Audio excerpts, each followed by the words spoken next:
Hello, good evening, Fáilte gach duine go léir ar fudum dáin. Welcome, everyone from around the world. Céad míle fáilte go dtí teach mhórachú, 100,000 welcomes to the Murphy House, to the Mythical Ireland Library on Lowerlin, Mythical Ireland. You're all very welcome along on this Friday evening, 1 hour earlier than normal. As usual for Friday evening, we're on episode 58 of Live Irish Myths, episode Cuaige is Hooked. And tonight, we're going to finish off our discussion of the May Day / Bealtaine celebrations. Hope you're all keeping well, and everybody's in good form tonight. On YouTube, ages and ages ago, Erica Bow said good afternoon.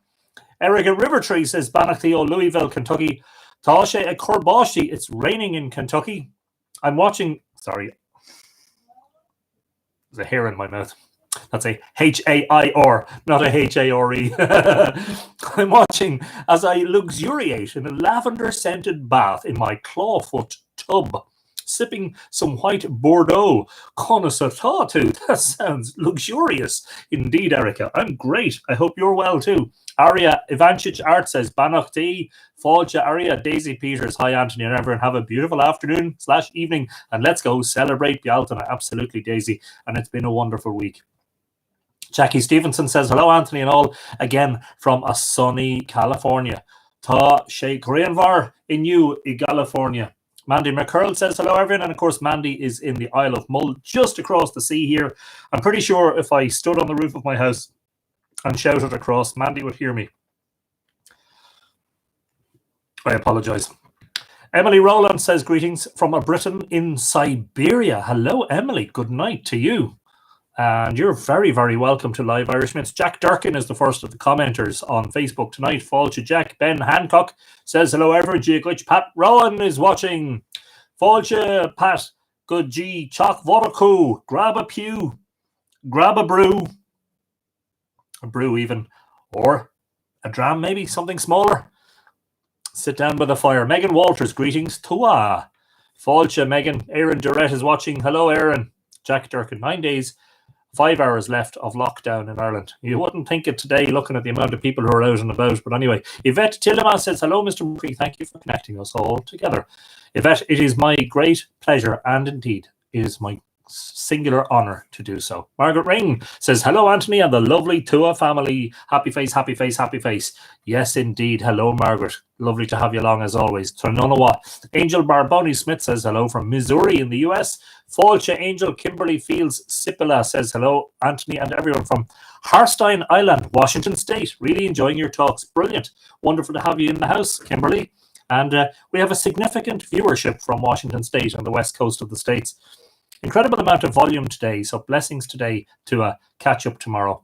Pat is busy with his work. It's a good complaint, Pat. Keep her between the ditches, and we'll catch you on the rerun. Mariana Dunn, hello, dear Tua and Anthony from overcast and chilly Virginia.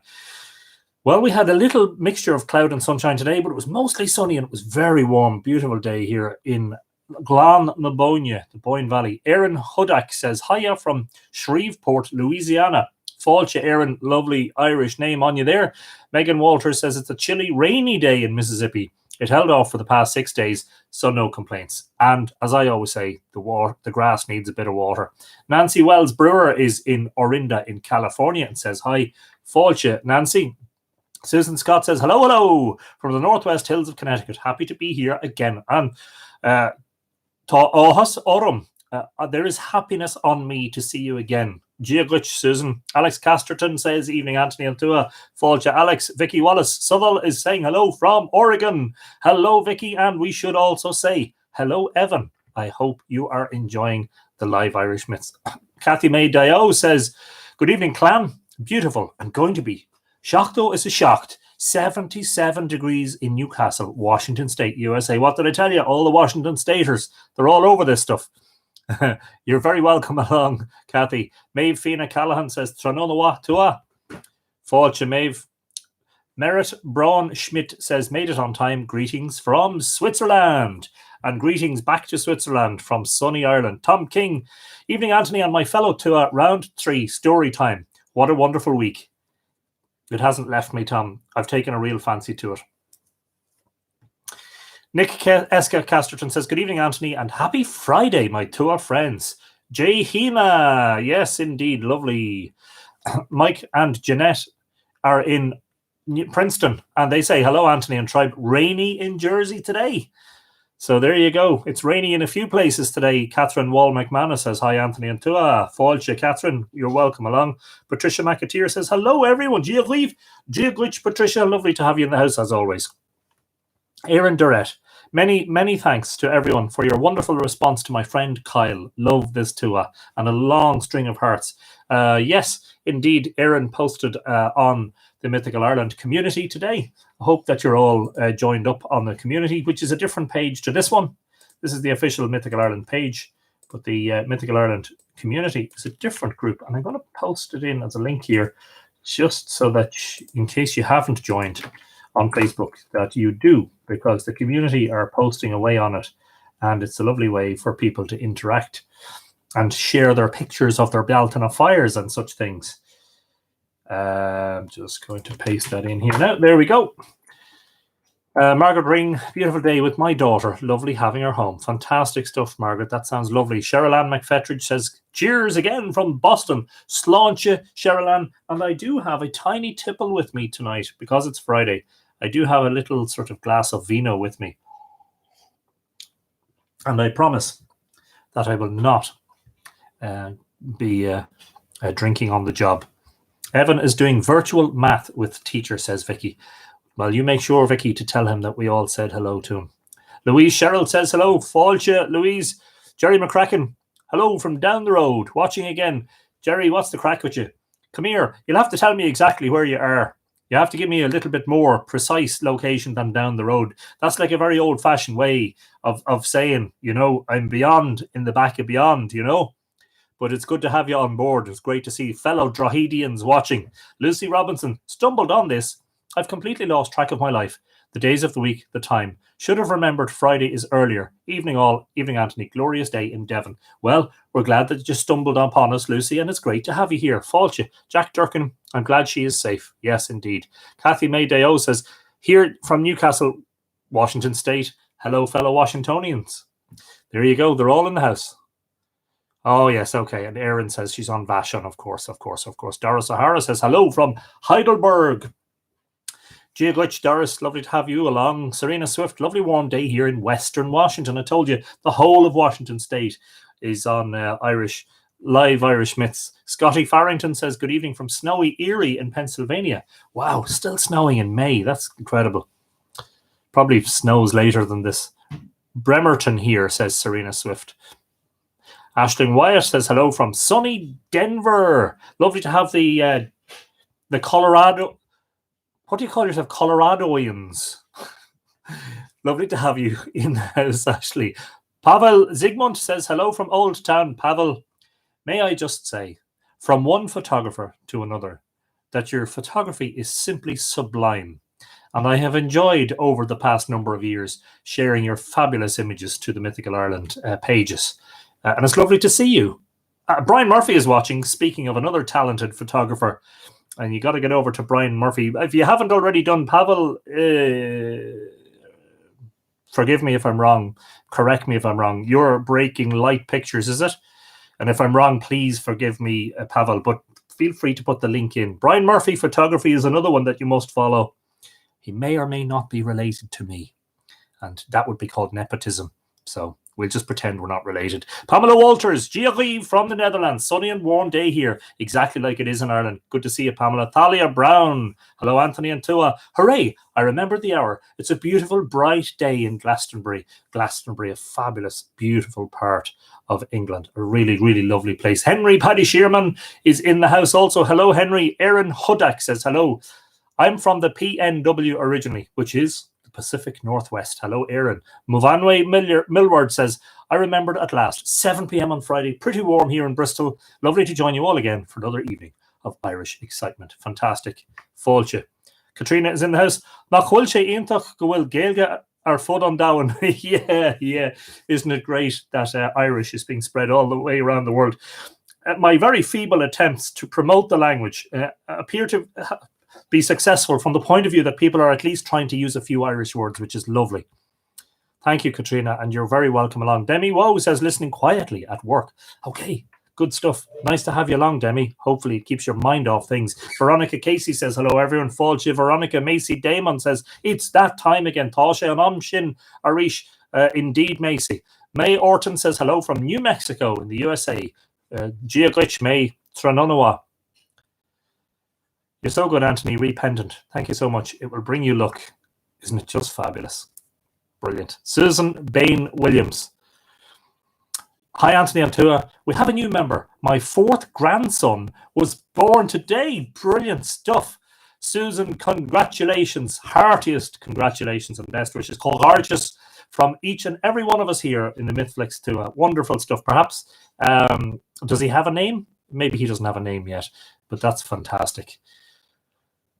Okay.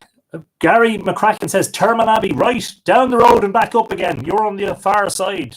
Don't forget that now. This is the right side. You're the far side. No, I, just between us, Gary, I grew up on that side, so I don't see the whole far side thing the way other people do it. Ronan Farrell is watching.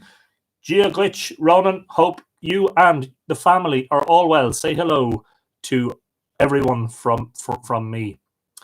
Martha Kelleher McGalhone says it's raining in New Rochelle in New York.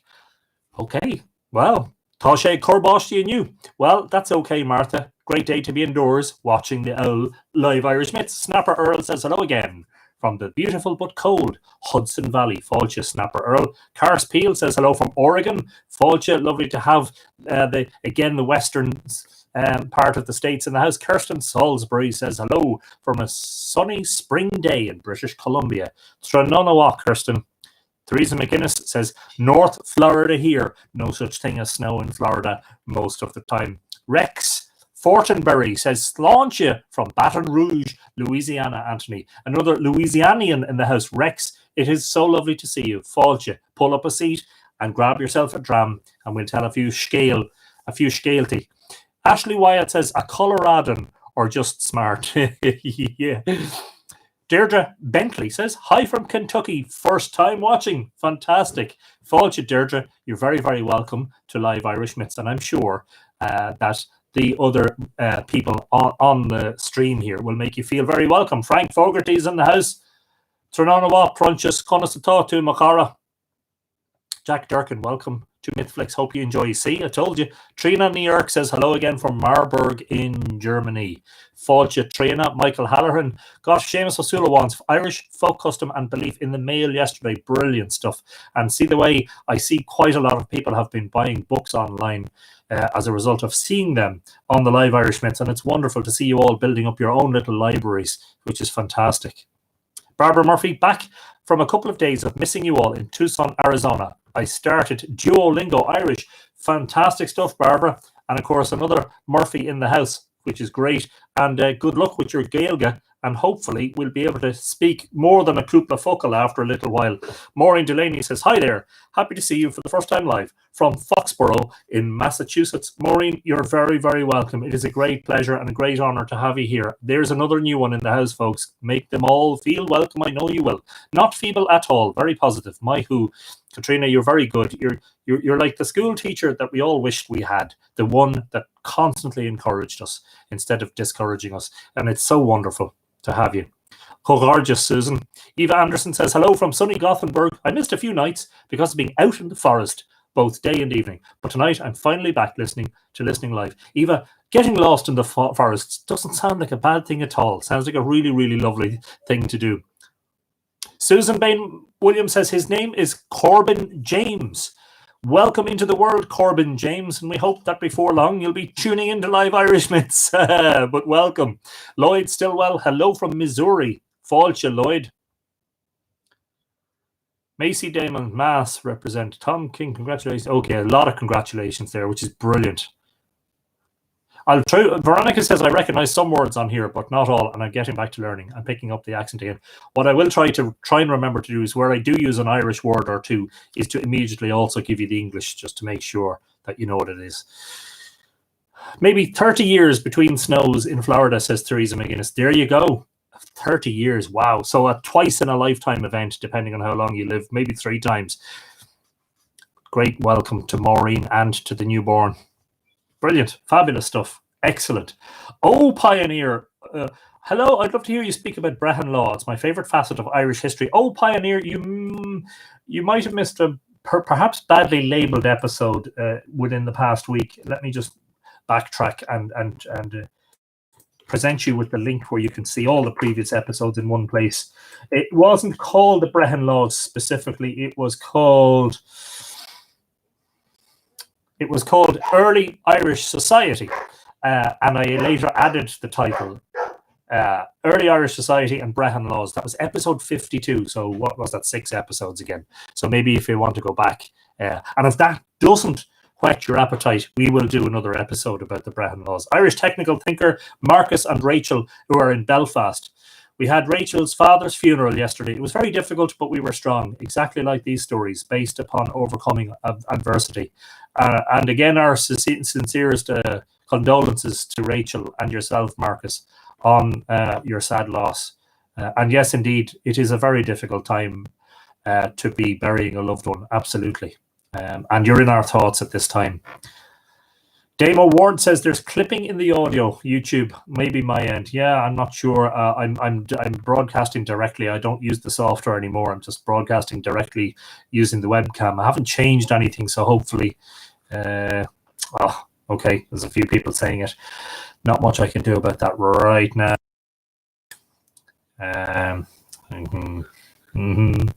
Yeah, there's 1, 2. Yeah, the indicating light here is very low. It's not. Anyway, that's not very accurate, is it? What are we on? 16. Let's call it 17 minutes for the YouTubers who are catching up later. Skip forward to 17 minutes.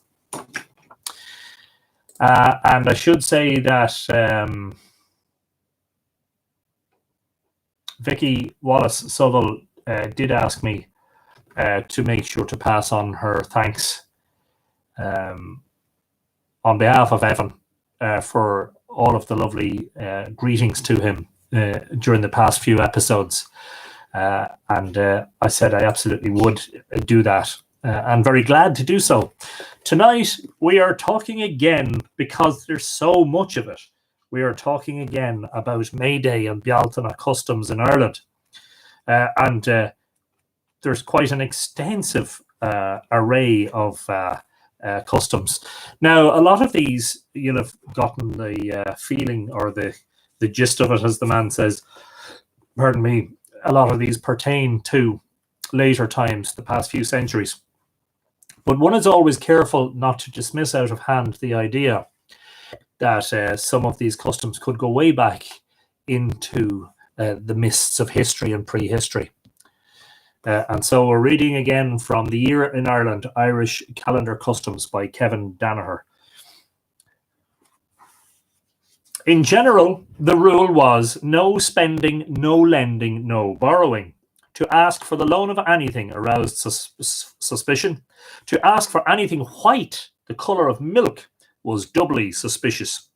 And even when the request was clearly innocent, it was regarded as a breach not only of custom, but of good manners.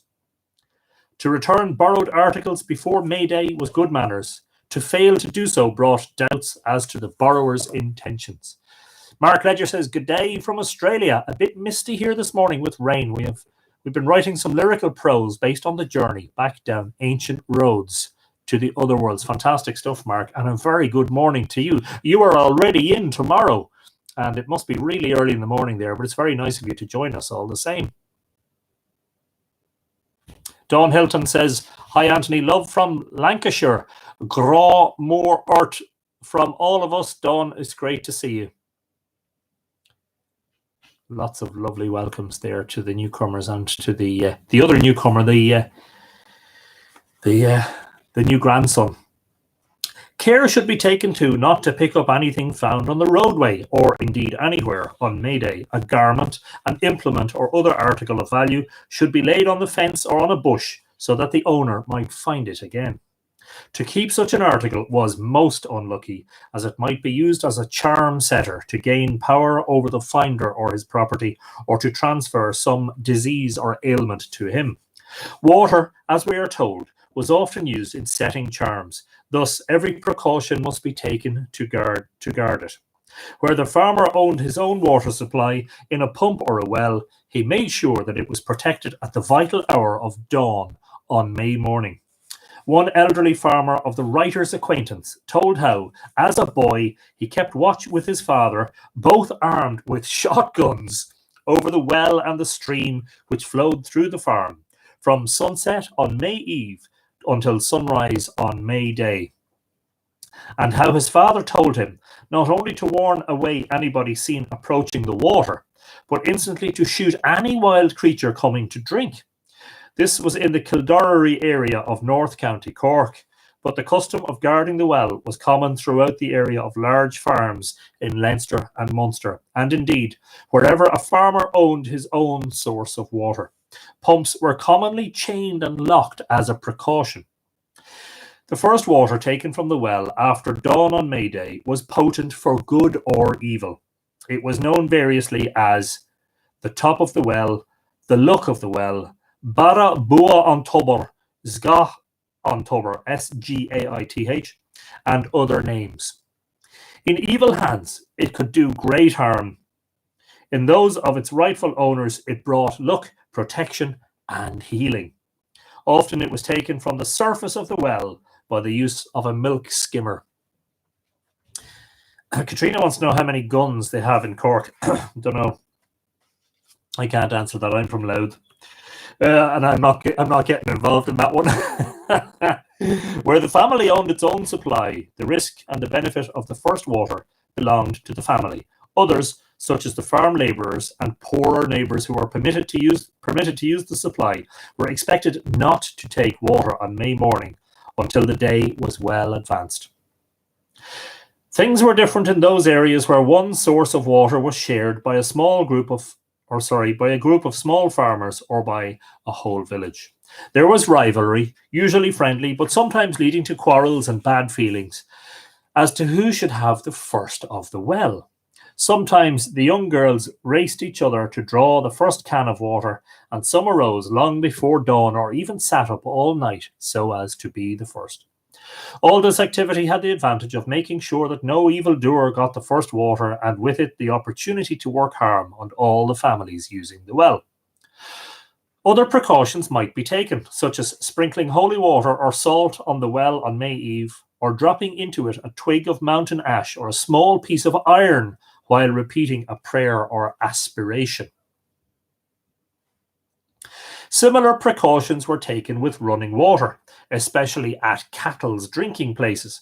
Particular care was taken that no dregs of milk, nor anything, even cow dung, associated with the cattle, was permitted to fall into running water on May morning. After milking, the hands must not be washed in a running stream, nor must the water in which they are washed be allowed to run into a stream.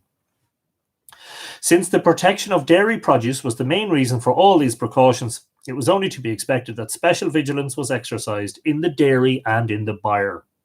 The milk itself was watched, and the utmost care was taken that none of it was taken away. People who bought milk or were given milk as gift or alms were not surprised if their May Day supply was not forthcoming until after midday. And here again, to seek it too early in the day was bad manners.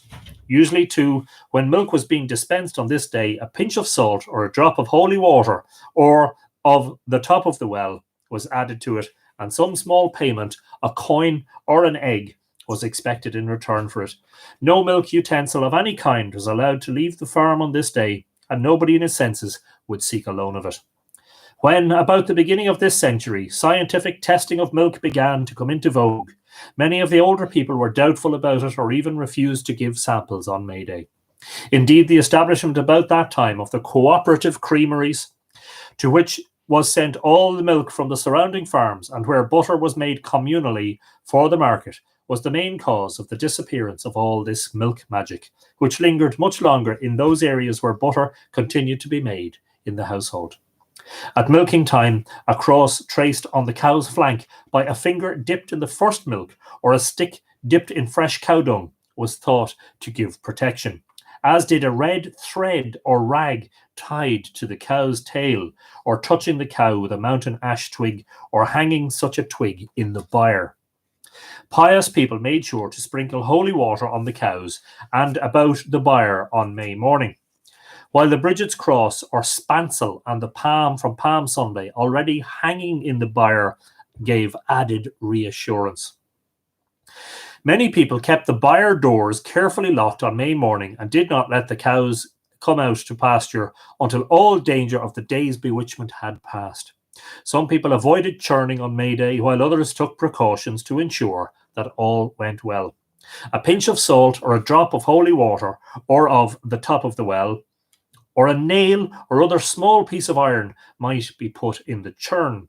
A chain, a bound around the outside of the churn, or a sprig of mountain ash, or a ring of hair from the cow's tails tied to the handle or to the dash of the churn, or a horseshoe or other piece of iron, a churn scrubber, or a coal from the fireplace underneath it were also considered effective, and some people employed several of these safeguards. During the churning, anybody, young or old, man or woman, who entered the kitchen or the dairy must take a turn at churning. Some held that this was merely a pleasant device to lighten the labour of churning, but others maintained that it was to protect the butter against even inadvertent harm. As the churning proceeded, an eager eye was kept alert for the first sign of the coming butter, and if this did not appear in a reasonable time, the worst was suspected and immediate steps taken to counteract the wicked spell.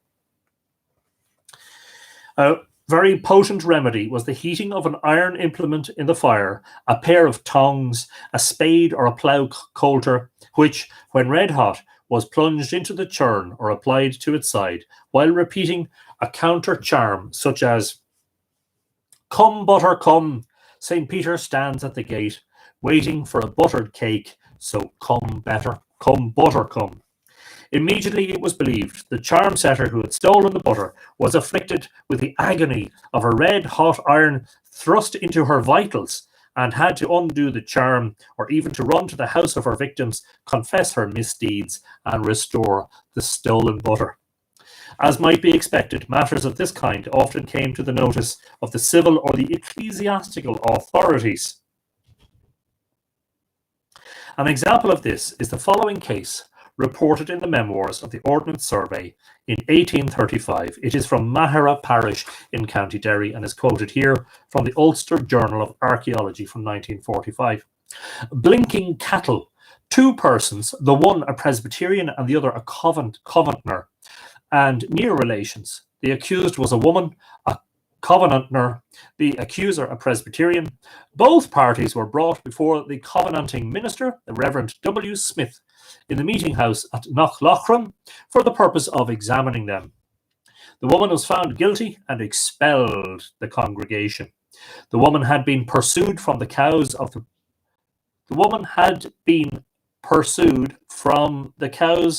the Presbyterian into her own house, almost breathless, and on further examination a large chest was opened, in which were deposited crocks of milk in a boiling state, as if occasioned by a very hot fire.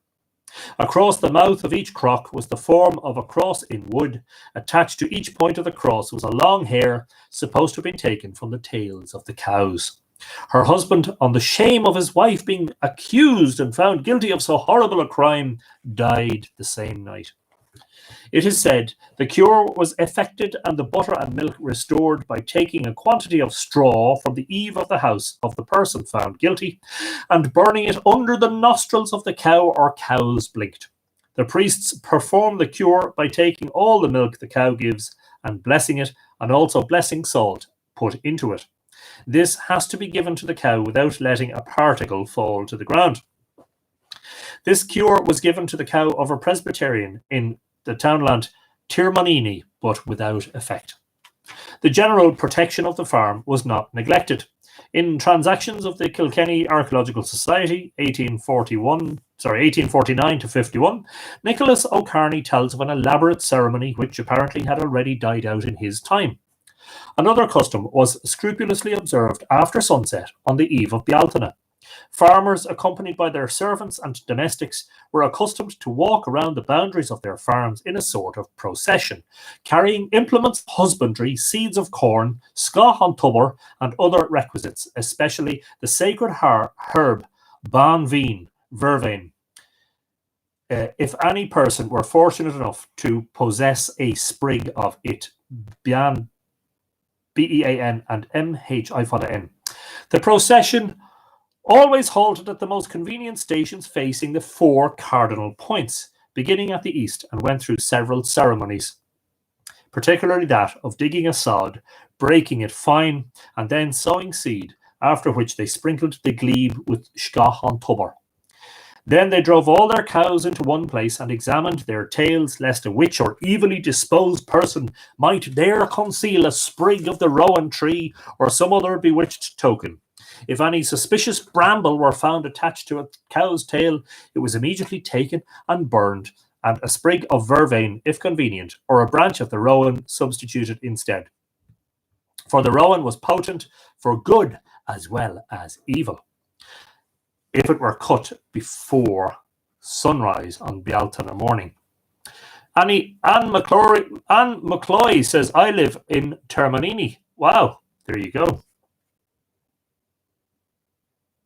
The cows were afterwards sprinkled with scach an tubber, preserved since last May Day, which ended the ceremony.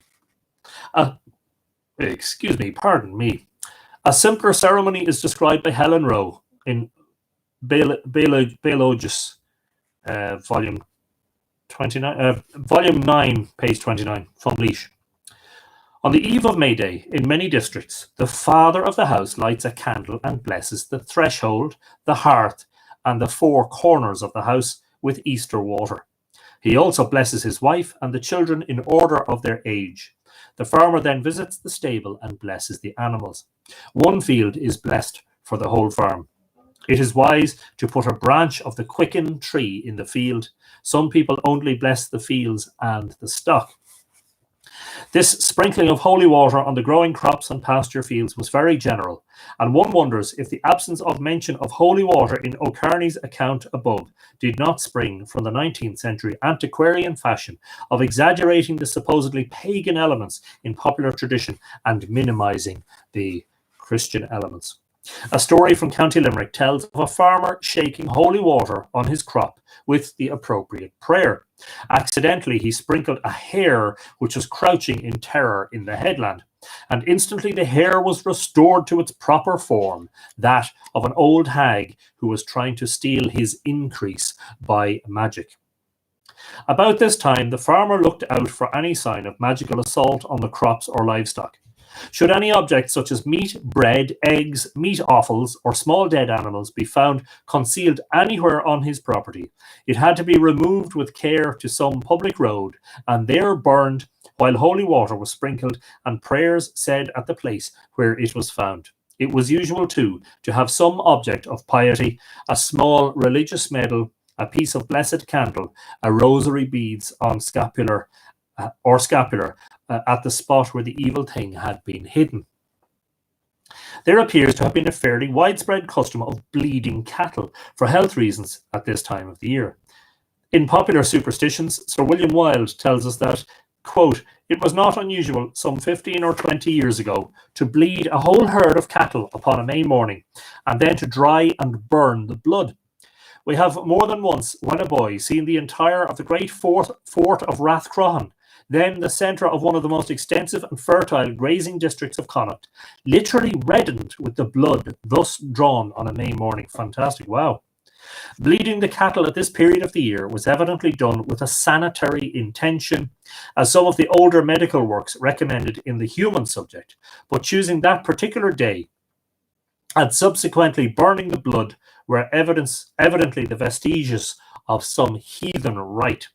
In some districts, and particularly during hard times, some of the blood thus drawn used to be mixed with metal, boiled into a posset, and eaten by the herds and the poorer people. Sorry, meal, not metal, meal. Of course, they don't eat metal. Mixed with meal. But many of these ceremonies, having been either laughed at or positively interdicted interdicted by the more educated Roman Catholic clergy, are fast falling into disuse. While the Ulster Journal of Archaeology 1855 states that on May Eve, the peasantry used to drive all their cattle into old raths and forts, thought to be much frequented by the fairies, bleed them, taste their blood, and pour the remainder on the earth. Other cures and remedies too were given or applied to the cattle at this important time of the beginning of the summer pasture season. An unusually liberal outlook on all of this is remembered by an old lady, Mrs. Mary Fogarty, in County Limerick, towards the end of the last century. And this is quoted from The Farm by Loch Gur. There you go, Margaret. The powers of evil, always on the alert to entangle and destroy souls, being most dangerous and most powerful on May Eve. On that day, the maids were apt to be uneasy and rather sullen, watching as suspiciously lest we might, through our unbelief, frustrate their precautions against danger. They strewed primroses on the threshold of the front and back doors. No fairy can get over this defence. And in the cow byres they hung branches of rowan, while the head dairy woman sprinkled holy water in mangers and stalls. The milkmaids at the end of the milking evening stood to make the sign of the cross with froth from the pails, singing themselves and making a cross in the air towards, signing themselves and making a cross in the air towards the cows. While the dairy maids were safeguarding the cow sheds, Ellie stayed in the kitchen to see that no fire or ashes were carried out of the house, nor any food given at the door. As a rule, no beggars showed themselves, knowing well that neither milk, bread, nor a light for a pipe would be given them by servants anywhere, not even a kindly greeting. For who could tell that they were true beggars, and not witches or little people in disguise, come to steal a coal of fire and to weave an evil spell around the house and family? The final precaution against evil spells and danger was to put out the fire on the hearth to the last red ember. "Why do you let the maids be so silly?" I asked Mother when they were out of hearing. "The nuns say we must never miss a chance of curing people of pagan superstition." "You can try," Mother said rather coldly. She didn't like me to quote the nuns at her in my superior manner. "I think only time can cure superstition," she went on. "I don't want to make Ellie and Bridgie unhappy or frightened, as they would be if I were to make up the fire tonight, or if you were to sweep up the primroses." "Doesn't God mind?" I asked her. Mother smiled at my peevish face. "I feel sure he has a sense of humour," she said. And then we move on to health. March will search, April will try, and May will tell whether you live or die. So runs the popular saying. May was thought to be a critical time for sick people, and any illness or injury on May Eve or May Day was especially dangerous and difficult to cure. Nurse Hederman, in Glimpses of My Life in Arran, 1917, recalls that this belief was, at least with some people, so strong as to hinder her work for the sick. The May Eve superstition is another popular cause of illness, and this is quote in quotes. "I visited a small boy with a tuberculosis knee. All signs of diseased bone were present. I advised hospital treatment, but the mother would not hear of it. The first pain was felt on May Eve, consequently cure was hopeless. The fairies are believed to change their residence on that day and frequently to snatch children met on their way. They must accordingly have taken her boy and substituted this other, and how could she think of getting back her own? She did not protect him sufficiently and must accept the inevitable. And now she seemed patiently resigned to it, despite the fact that I had the child afterwards transferred to hospital, where he gradually recovered. On the other hand, May Eve and May Day were among the very best days of the year for gathering medicinal herbs, and those who were skilled in the craft of healing were sure to be abroad then, searching for these beneficent plants. The first all-May butter, that is to say, the first butter made from the milk of May Day, was held to be the best of all bases for salves and ointments. and it was firmly believed that any herb picked at random before sunrise on May Day was an infallible cure for warts. Everybody was expected to take blood-purifying medicines at the beginning of May. Many older people will recall having, as children, to swallow some noisome concoctions as sulphur and treacle. A favourite dosage was 3 meals of fresh young nettles, boiled until tender, or 3 cupfuls of the liquid from this boiling taken on 3 consecutive days, beginning on May Day. The liquid from boiled white thorn blossoms, similarly taken, was, according to some authorities, equally beneficial. The belief that nettle stings were good for rheumatism and the fact that nettles were applied to rheumatic limbs may have had some bearings on a custom which flourished until recently in the southern parts of County Cork. Crofton Croker in Fairy Legends of the South of Ireland wrote of this. Another custom prevalent on May Eve is the painful and mischievous one of stinging with nettles. In the south of Ireland, it is the common practice for schoolboys on that day to consider themselves privileged to run wildly about with a bunch of nettles, striking at the face and hands of their companions or other such persons as they think they may venture to assault with impunity. That sounds sore. And in Hall's Ireland, its scenery and character, we read, another old custom prevails also to some extent. May Eve, the last day of April, is called Nettlemas Night. Boys parade the streets with large bunches of nettles, stinging their playmates and occasionally bestowing a sly touch upon strangers who come in their way. Young and merry maidens, too, not unfrequently avail themselves of the privilege to sting their lovers, and the laughter in the street is often echoed in the drawing room. I could just ask the question at this point, whereabouts did they sting them? But I'll leave that to your imagination. This may have been no more than another aspect of the revelry prevailing at this season, but a similar tradition from the middle of County Limerick recalls that boys went to the riverbank on May Eve to pick, quote, marshmallows, unquote, with which they struck the passers-by. These latter, we are told, usually did not resent it because it was thought to give some vague form of protection against illness and fairy influence. Illness or injury was equally dangerous for animals at Maytime. Nurse Hedderman continues her account of the belief on Arran thus. The May Eve superstition is especially dreaded in the case of cattle. They have great faith in putting a cross on the cow and go out early on that morning to plaster the poor animal with her own excrement, a large Roman cross on the right side. This is believed to protect it from all subsequent harm for that year. This is also the case with horses. I knew one that any ordinary person could see was suffering from mastitis and was evidently in pain. The inflamed tissue need bathing. I suggested this, but was met with the ready reason that the attack dated from May Day. Under these circumstances, they had to seek elsewhere for a cure. As in the case of humans, the ingredients of herbal and other remedies for animals were best gathered at this season.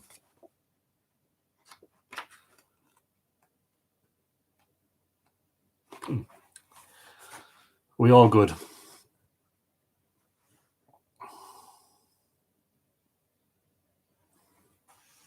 The fairies at Maytime. Supernatural beings were more than usually active about May Day, and the appearance of a travelling band of fairies or a mermaid, a puka, or a headless coach might indeed cause unease or alarm, but certainly would occasion no surprise, as such manifestations were only to be expected at this time. The great Earl of Desmond, a notable wizard in his day, is seen on May morning in full armour rising from the waters of Loch Gur in County Limerick to gallop his silver-shod horse about the lake. O'Donoghue of the Glens, in similar array, rides over the lakes of Killarney. In County Wicklow, the Motty Stone, Motty, a great boulder, leaves its hilltop and comes down to drink at the meeting of the waters. And I know where the meeting of the waters is. While rocks off the coast, such as the Fastnet, shake loose their bonds and sail at will about the sea. Well, Katrina, yes, according to the text, the Earl of Desmond was a notable wizard in his day. There you go. With all this otherworld activity afoot, precautions for one's safety must be taken. Best of all, it were to remain in the security of one's house. There you go, as if cocooning. socially isolating, or at least to venture afield only briefly and under dire necessity, and above all, not to sleep out of doors. A piece of iron in the pocket gave some protection. A black-handled knife was the best form of iron. Other useful safeguards were a spent cinder from the hearth or a sprig of mountain ash.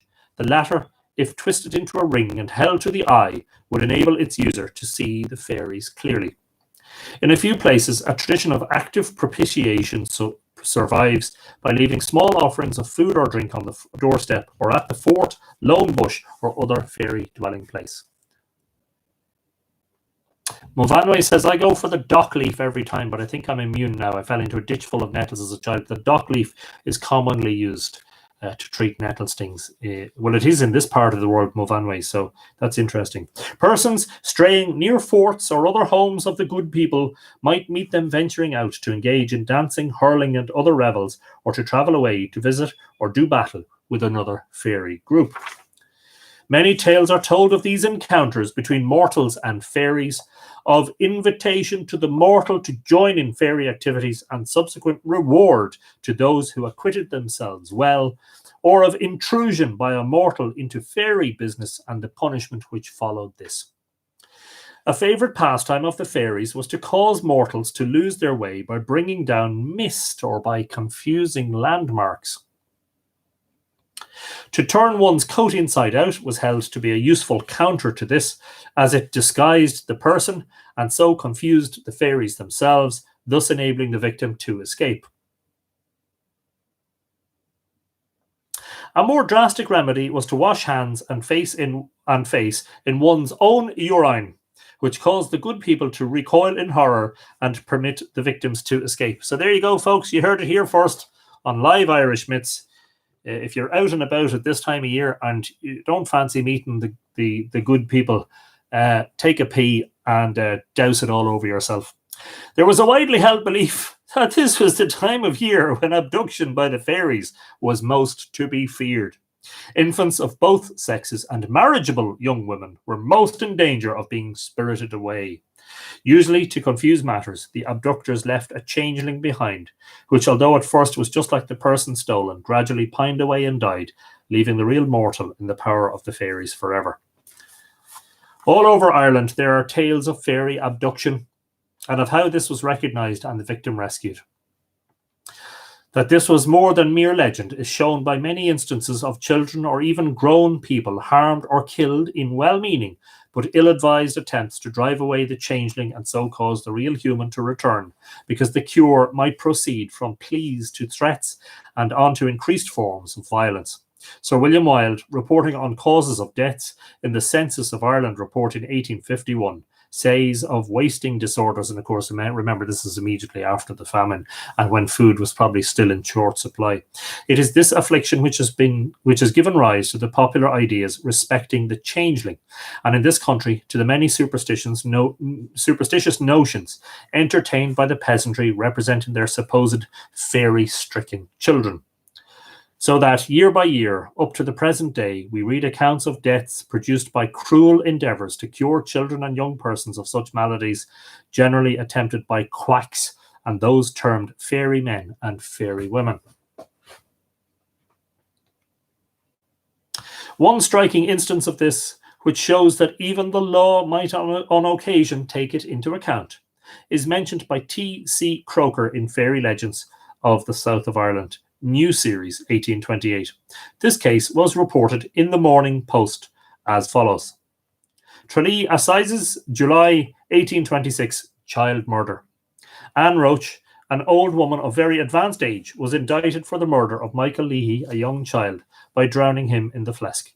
This case, which at first assumed a very serious aspect from the meaning imputed to words spoken by the prisoner, quote, that the sin of the child's death was on the grandmother and not on the prisoner, unquote, turned out to be a homicide committed under the delusion of the grossest superstition. The child, though 4 years old, could neither stand, walk, or speak.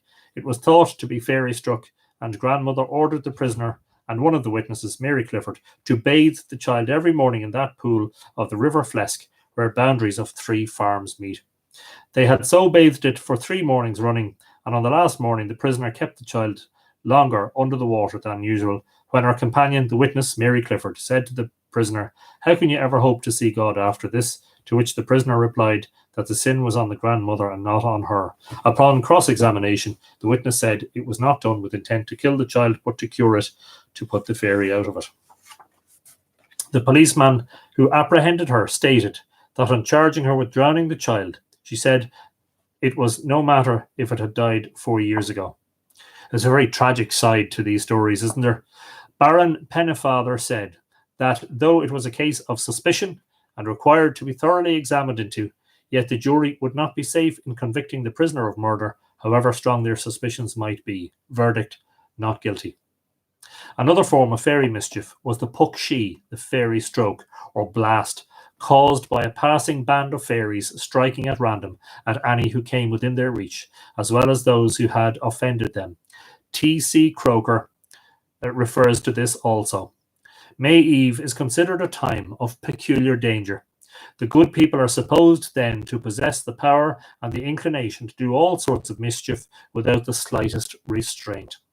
The evil eye is then also deemed to have more than its usual vigilance and malignity, and the nurse who would walk in the open air with a child in her arms would be reprobated as a monster. Youth and loveliness are thought to be especially exposed to peril. It is therefore a natural consequence that not one woman in 1,000 appears abroad, but it must not be understood that the want of beauty affords any protection. The grizzled locks of age do not always save the cheek from a blast, neither is the brawny hand of the roughest ploughman exempt from a similar visitation. The blast is a large round tumour, which is thought to rise suddenly upon the part affected from the baneful breath cast upon it by one of the good people in a moment of vindictive or capricious malice. The fairy stroke took many forms. Any sudden fall or injury, or any unexplained laming, deafness, loss of speech, fainting spell, distortion, or swelling could be attributed to it, particularly if an unusual puff of wind had been observed about the time of onset. The small whirlwind, which is not unusual in Ireland in certain weather conditions, was known as Shi Guiha, wind fairies, and greatly dreaded as a cause of fairy stroke. Lisa Collins says, "Darn, I will need to watch this episode later. I was too late." Not to worry, Lisa. Better late than never. Fault you anyway. And sure, you can catch us on the rewind or the catch-up. Cattle and humans were equally susceptible, and the remedies to be applied to both man and beast were as numerous as the forms taken by the stroke. In some northern areas where prehistoric flint tools and weapons occur frequently, these were believed to be the fairy darts which caused the stroke. Happily, they also provided the cure by being applied to the afflicted part or put into the vessel from which the victim drank.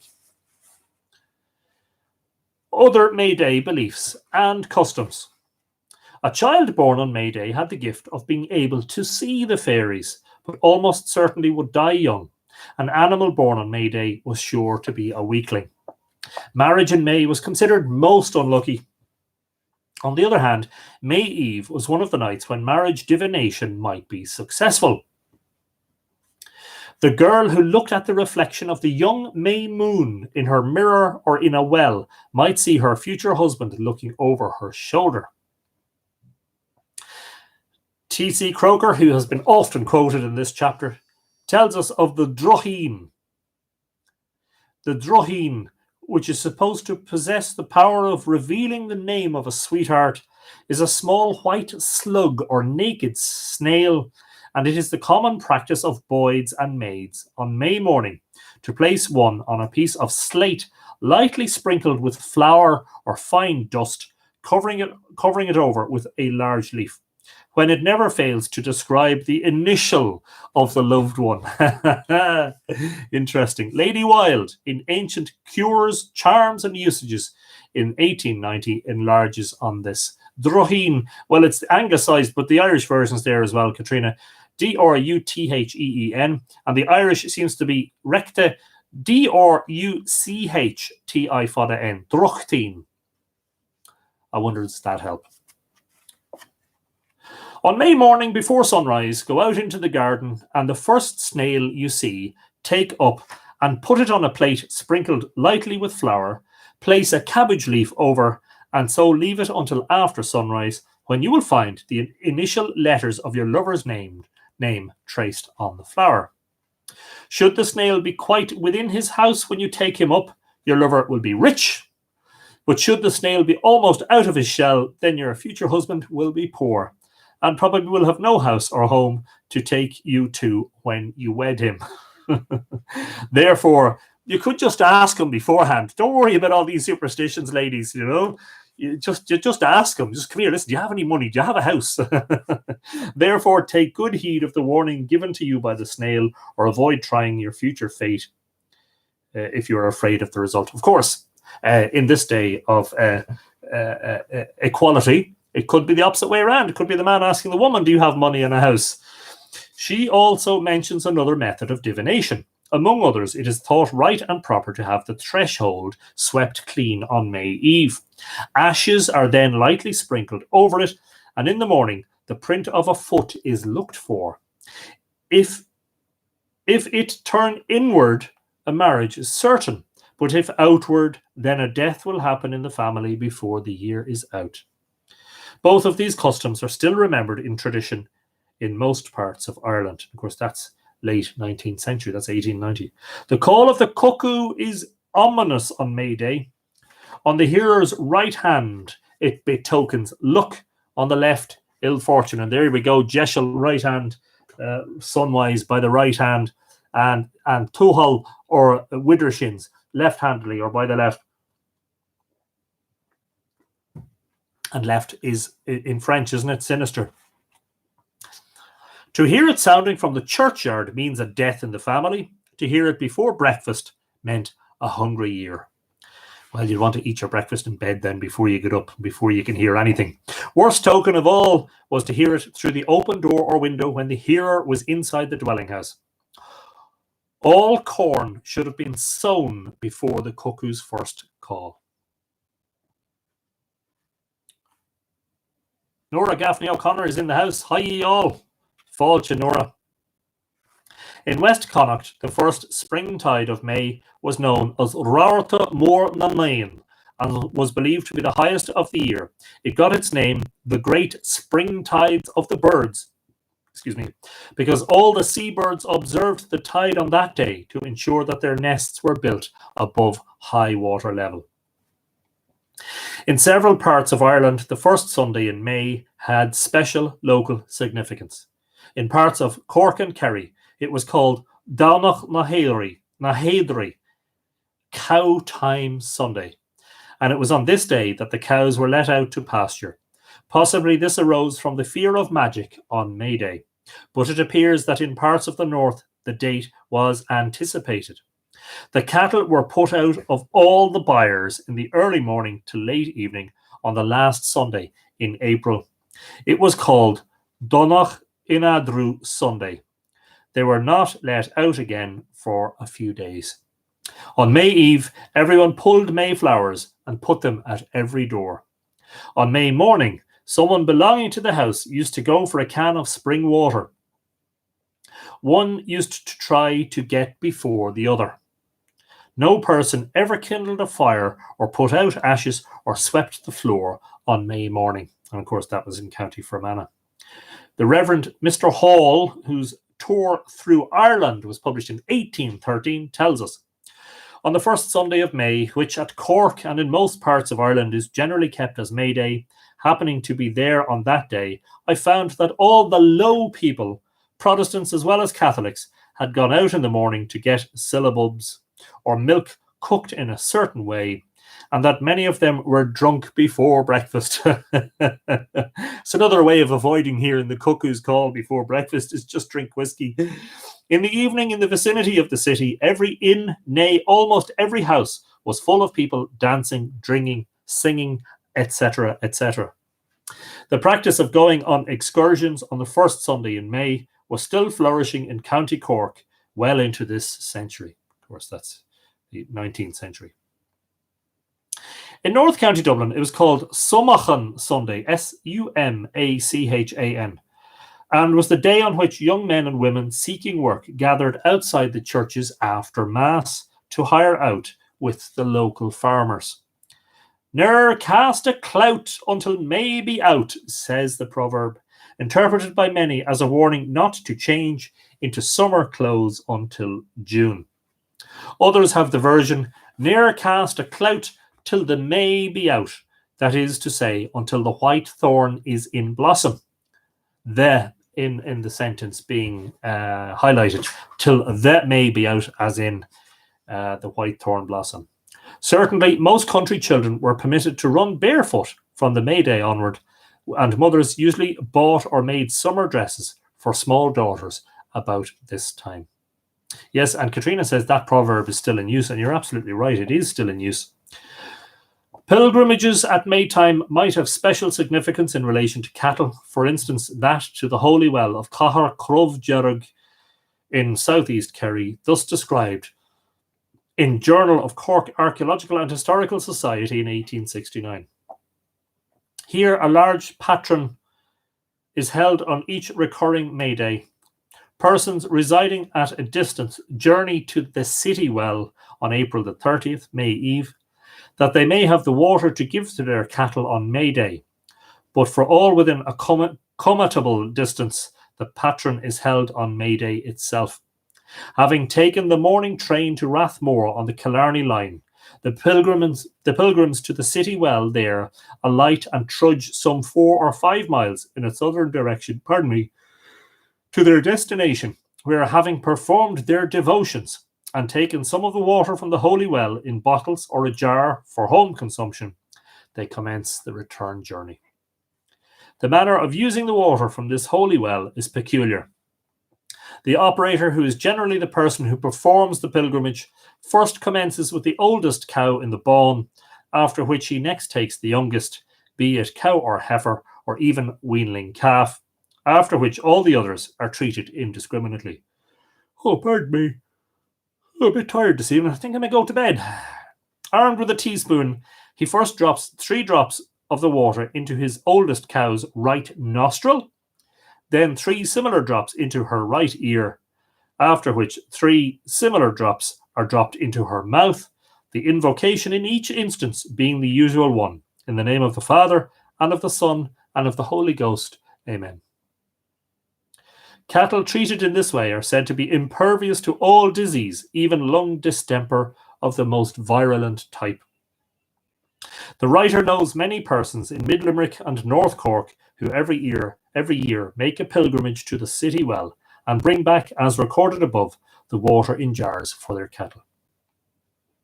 It was generally believed that water taken from a holy well on May Eve or May Day remained fresh and clear during the whole of the ensuing year. And there you go. It's taken us 3 episodes to get through the customs of Bealtaine and May Eve and May Day. Fabulous stuff. I'll look for a little bit more here. Just one moment. Open my window as well, because it's warm in the office here, or the library.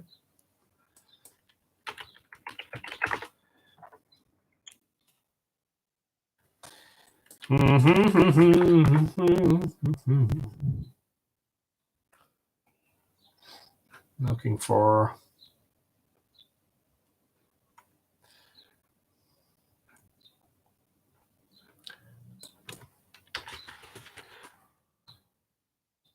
Not finding it at the moment. That's okay. Okay, May was a very busy time, says Nora Gaffney O'Connor. You're not wrong about that. Murra Girl on YouTube says, "Hello from a rainy Bozeman spring day. Elizabeth here. Hope you've all had fabulous Bealtaine celebrations. My warmest regards and thoughts to Marcus and Rachel and all who are overcoming such loss." Indeed, Elizabeth, and we agree with you there. Yeah, we've had fabulous Bealtaine week. I think it's been a really special week, hasn't it? It's been really special. And your surname is Donahue. Well, that's a good Irish name, isn't it? Yes, I made it, says Mes Marion Hella Cool. I presume that's hello. Thanks, Anthony. Oh, sorry. Hella, CA Bay Area dialect. Hella. How ya? That's an Irish dialect. How ya? How's she cutting? There's a great modern movie take of this fairy abduction phenomena. The Hallow. Scary. Interesting stuff. Seamus Mara says, well, clan, fall to Seamus. Anthony, on your wandering through the sites, have you ever had to turn your coat inside out and flee? Erica Rivertree wants to know. Actually, no, not once ever, Erica. Not yet, anyway. John Main says, just got off Zoom. Would have preferred to be here. Got some catching up to do. That's okay, John. Hope the weather is good in San Francisco and that you're keeping safe and well, which is more important than anything at this time. Let me see if I've missed anything in on Facebook.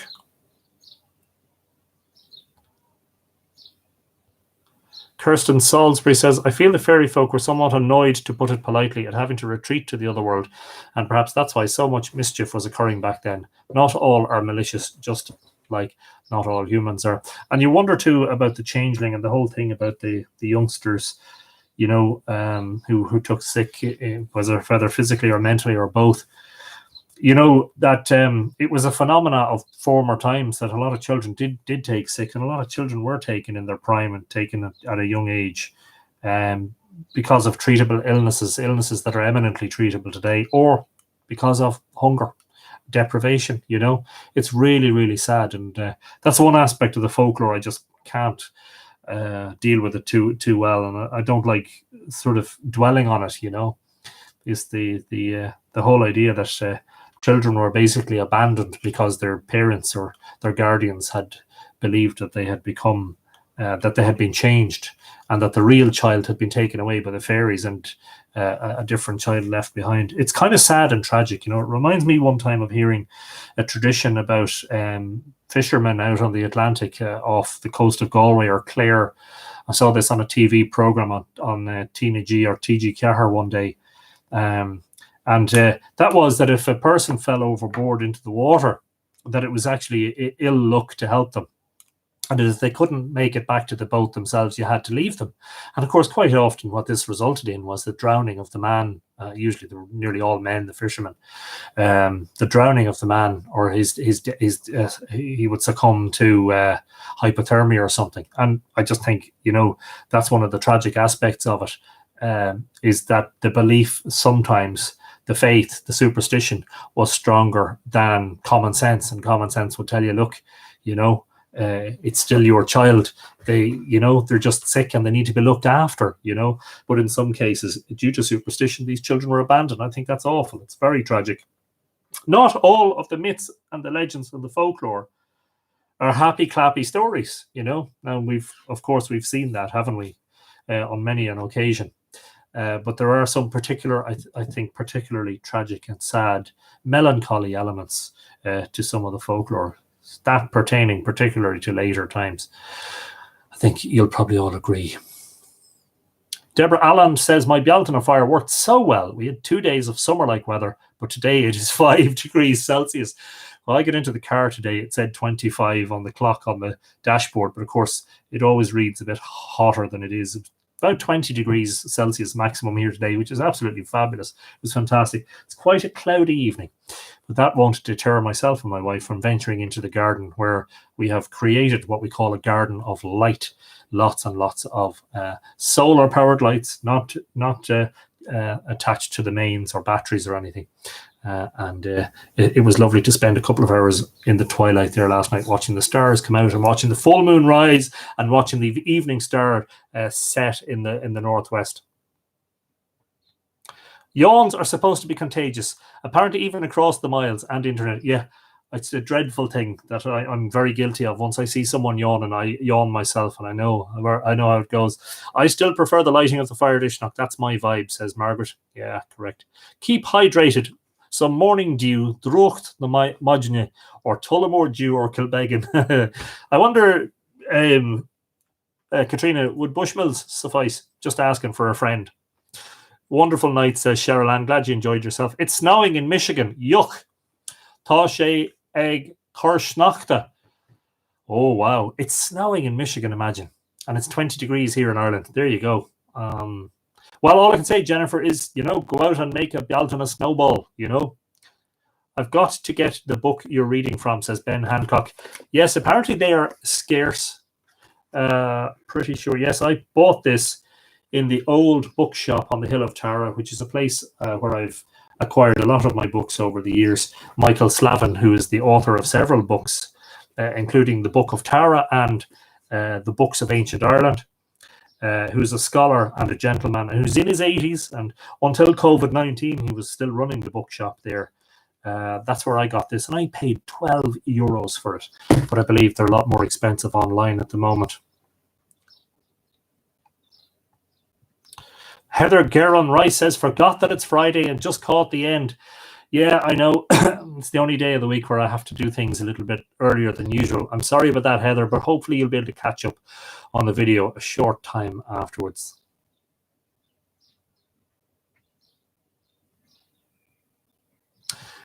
Kathy Maydeo makes a good point. How in the world did they remember all of that stuff for May Day? I suppose it was ingrained into them from an early age, you know. It's been a busy few days, says Megan Walters. It certainly has.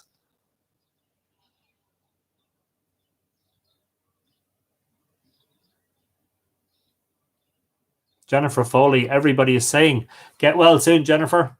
I hope that you are feeling a bit better tomorrow. I hope you get good rest. I see people saying hello to Desiree, but I can't go back beyond so many comments, so I presume that's Desiree Riley. Hello, Desiree. Lovely to see you. And I'm very sorry that we are almost finished. We do start the hour earlier on Friday. Clochta. That is the way to Carnegie Hall. So I think we can imagine what that word means, Katrina, huh? We also have beliefs in striking with nettles to keep healthy and the magic of dew, but then the Midsummer Eve dew.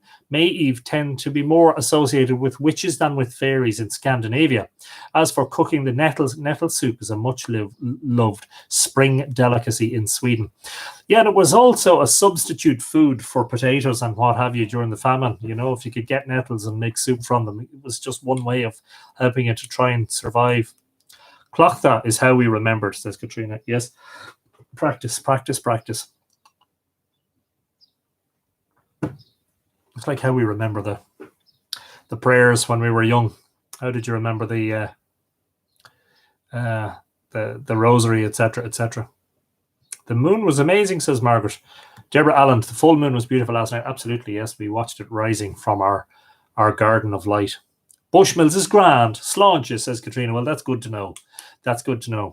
So as to tomorrow, sure, look, I haven't a clue what we're going to talk about, but there's lots of things there. A huge number of suggestions. And the list has been healthy, and we haven't eaten into it too much, actually, and it's been added to as we ate into it. So it'll be interesting now. We'll see. I'll pick something. Oh, Eru. We have to cross that one off because we've done that. Yeah, it should be interesting one way or the other. Laura Gawala and the arrival of the Tuatha Dé Danann was suggested by David West, and we've done that. And I didn't realize that David West had suggested that, and I didn't read that out at the time. So my apologies to David.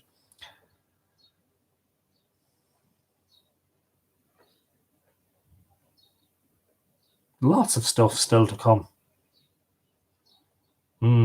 Yes, I think there's going to be some interesting stuff going on this week. Ishnok we've done. I'll cross that one out. Einach Talchin we've done. Cross that one out. There's a few on the list that I hadn't crossed out there now. Anyway, thank you all. And don't forget that if you want to make suggestions, send me a message on the Mythical Ireland Facebook page or drop me an email to mythicalireland@gmail.com. Ichawa agus Colosov Toga Bugay sus in COVID. The Anchachten shot Iantach ar fad echt means a great feat. Or act, is it act? No, there's a fada echt. So Ichawa agus Colosov means good night and sound sleep or sleep safely. Tog Gobugay, remind me what that means, Katrina. Is that like c'est la vie, you know, something like that, is it? Sus in COVID, at the time of COVID, is it? The Anshachten show Iantach ar fad this week was excellent. Yes, indeed. It was really, really enjoyable. There's a great book by Eddie Linehan which records Irish folk stories. The Fairy Wind is mentioned in one chapter, says Movanwe. Yes, indeed. And Eddie is a brilliant purveyor of all these stories. Have a good weekend, says Lisa. Thank you. Okay, and Slán, thank you, Kathy. Nora Slán. When did banshees appear? We are going to be doing an episode about banshees in the near future, but I think they are much later folklore. Thank you, Anthony, says Megan. You're very welcome. Yeah, Toga Bugay. Take it easy. Take it easy. Toga Bugay. Thank you, Anthony. And Tua, says Deborah. No problem. Sabnem Yilmaz says you too. Sláinte. Fanak Sawalcha. Tua. Stay safe all, says Paul. Take it easy, says Nora. Ben Hancock says thank you. Good night, everyone, says Margaret Ring. Love to all. Thank you, Margaret. Theresa McGuinness. Thanks again, Anthony. Loving this. Thanks so much, Anthony, and all. Take it easy. Toga. Everyone have a lovely weekend. Come here, don't forget. Part of the weekend is Live Irish Myths, Saturday and Sunday evening. We'll keep going. We'll keep going. We'll keep going. Okay, everybody's saying thank you. Good night. In the meantime, don't forget to keep washing your hands and maintaining your social distancing. If you're out and about, probably a good idea to wear a face mask, whether it's legislated for or not. Keep your distance from people and stay safe and stay healthy so that you can come back here again for episode 59 of Live Irish Myths. In the meantime, I'm signing off. This is Anthony Murphy, and the sun has come out here beneath the cloud, and that might make an interesting photograph in a few minutes. And we'll see you all tomorrow evening for the usual time of 8 o'clock in the evening, an hour earlier on Fridays, but every other evening, 8 p.m. And hopefully we'll see you then. And as Katrina says, Slán go fóil agus Colosov.